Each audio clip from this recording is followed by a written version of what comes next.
Sebenarnya kita itu punya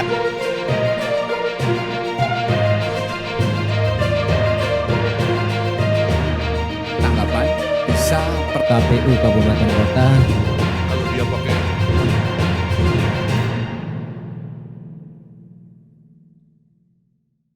karena ini kita berbicara tentang plus minusnya, tentu penyelenggara dalam hal ini KPU sudah memperhitungkan plus minusnya. Dan jujur kalau dari perspektif sebagai peserta pemilu, tentu kita harus tunduk dan taat kepada aturan yang sudah dibuat oleh penyelenggara.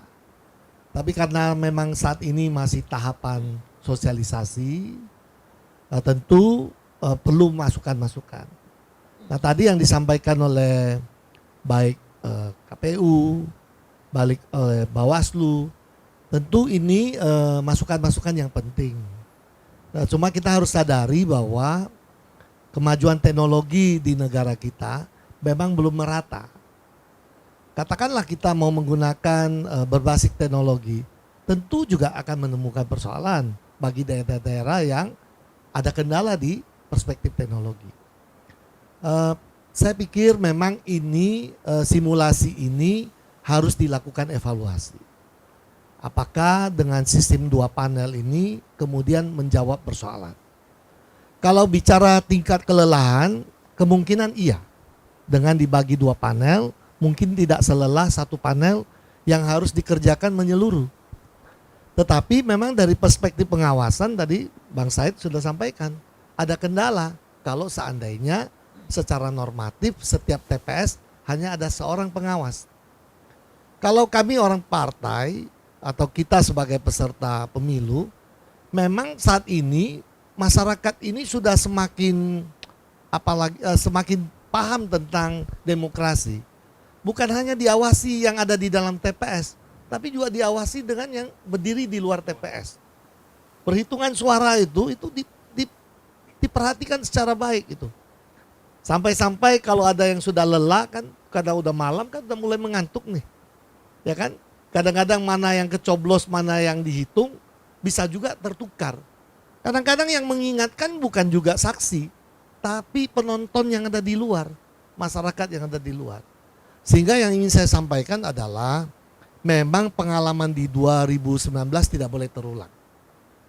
Artinya faktor kelelahannya betul juga kata Pak Said tadi bahwa pola rekrutmen ini juga harus memperhatikan faktor-faktor usia dan lain sebagainya. Tapi juga memang sekali lagi kejadian 2019 itu memang menjadi pelajaran yang sangat berharga. Bahwa peserta juga, apakah kami tidak lelah? Lelah juga. Ya, hanya saja mungkin yang terekspos lebih banyak di pihak penyelenggara gitu. Jadi kalau dari perspektif sebagai peserta pemilu, lagi-lagi kami harus tunduk taat kepada aturan yang dibuat oleh penyelenggara. Hanya saja kalau kami boleh berbagi tentang pengalaman yang kita ikuti mulai dari pemilu 99 ya sampai hari ini, memang kita sudah mengalami kemajuan-kemajuan.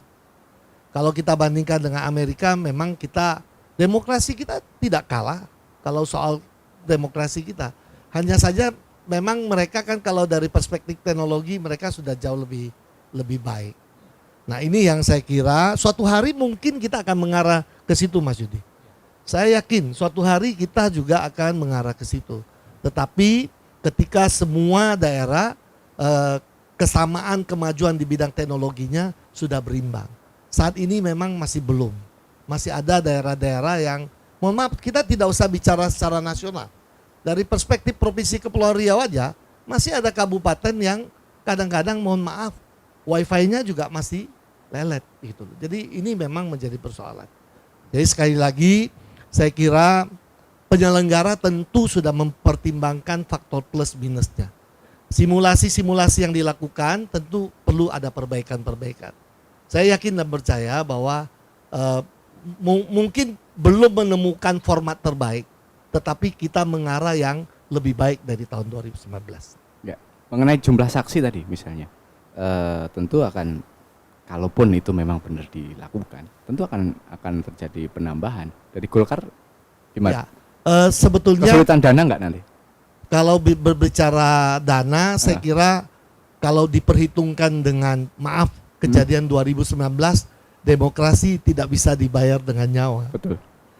Demokrasi, apalagi bicara nyawa, tidak bisa ditukar dengan nilai rupiah. Ya. Oleh karenanya, apapun alasannya, kalau memang itu nanti menjadi sebuah keputusan, tentu harus kami ikuti. Apakah tetap mengandalkan dengan ketentuan satu TPS cuma boleh satu saksi, atau nanti penyelenggara membuat aturan karena menggunakan 2 panel, maka dimungkinkan ada saksi utama, ada saksi cadangan. Sehingga pada saat perhitungan, ada saksi utama yang di panel 1 atau saksi cadangannya di panel 2. Yang Bisa partai kan seperti tidak ada aturan kan? Kalau partai kan bisa bebas Enggak, kan? karena di KPU Satu aja. di KPU ada aturan. Ketika saksi kita datang ke TPS harus membawa surat mandat. Dan itu sudah ditentukan. Meskipun saksi bayangan banyak juga mungkin. Oh ya, yang ada di luar, tetapi Tetap kan banyak juga. sekali lagi penyelenggara cuma berkewajiban memperhatikan saksi yang ada dalam ring. Ya, Yang di luar ring nggak ada. nggak ada warga. Nah, satu hal lagi yang mungkin saya ingin sampaikan adalah tadi juga Mas Said menyinggung, KPU juga menyinggung bahwa kesiapan di masing-masing TPS itu tidak sama. Ada TPS yang nyaman, malahan penyelenggaranya pakai baju adat dan lain sebagainya. Wah, kayak betul-betul pesta. Tapi juga ada yang, mohon maaf nih, tendanya pun udah nggak rapi gitu. Jadi memang kenyamanan dari tempat pemungutan suara itu juga sangat bergantung kepada kesiapan di masing-masing daerah. Kadang-kadang kami partai politik ini serba salah. Kalau kami coba memberikan dukungan, nanti dikhawatirkan ikut mempengaruhi. Ini mohon maaf ini. Kadang-kadang kami datang ke TPS itu sebelum hari H, waduh ini kalau lihat dari layoutnya ini mengkhawatirkan. Tapi kalau kita memberikan katakanlah perhatian, nanti salah-salah dibilang ikut mempengaruhi. Kena semprit nanti. Iya, iya, nanti bisa kena semprit Mas Said saya. Tapi lagi-lagi kami yakin dan percaya bahwa penyelenggara tentu akan memperhatikan itu. Plus minusnya ini, kalaulah plusnya lebih banyak, minusnya masih ada, saya kira masih tetap juga dijalankan. Kecuali minusnya itu lebih besar dari plusnya, mungkin sistem 2 panel ini akan ditinjau kembali. Baik, terima kasih.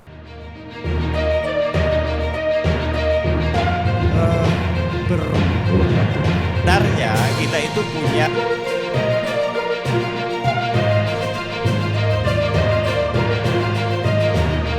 Tanggapan bisa KPU Kabupaten Kota Kalau dia pakai